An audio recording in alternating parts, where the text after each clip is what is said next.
Hey, in this video I'll show you how you can get started using the Seeburger migration tool from FIGAF. So you go to our website figaf.com, find the Seeburger migration tool, you select the 10 package deals, and then this is free, so just fill in the information. And once you fill in and log in, you would get to this page. Here you can download this this file, which contains the the tool, and you simply just download it to some directory. Then you run the command, either use this as a bat file or just run it, and I think I do have it as a bat file. That's, I guess, the easiest, so just created a bat file with this in.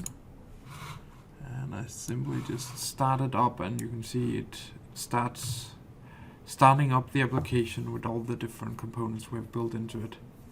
So we can see it is started up, and then you simply just go to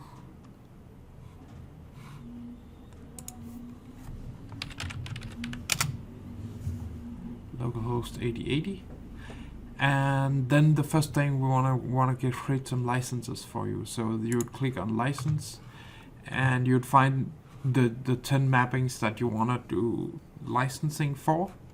So if we want to do licensing on these demo things here, just select them, and then I'll request license, and this will create this JSON file, and you simply just send this to license.figaf.com. Just make sure you get all of it, or download the file, send it to an email to license.figaf. Start the application again, go to license, import license, and then you select the file that you have created or will get. Say import.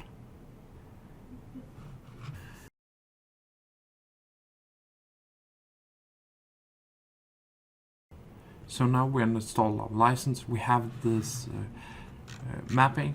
We can see it's the type of list, so we know this is a Seeburger one. So we will open our application.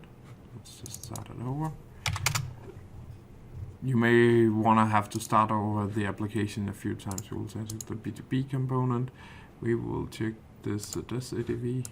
We will check the B2B Delaware, and we will use the new ADV schema. So we'll fetch and update. This will download all metadata, and if we look in the terminal, we will then be able to see that it is doing this mapping, and we can then, so now it has done all the mapping and it looks okay. There's a problem, so we push it, and when we push it, we just need to close this one. We need to, since I am logged on as as Seeburger for doing this migration, I would need to transfer this one to my own change list. I can then open it, and now we can see it is using the new Seeburger, its new B2B add-on schema, and all the fields below it has been mapped correctly. So now it is just go in, edit it, save, for it to update all metadata and ensure it works correctly. So our tool would just update all the metadata, but it would not update the code. You need to save to update the code for it to be optimized. And then you can just activate and run this new message. So that was how you're actually running this conversion of the tool.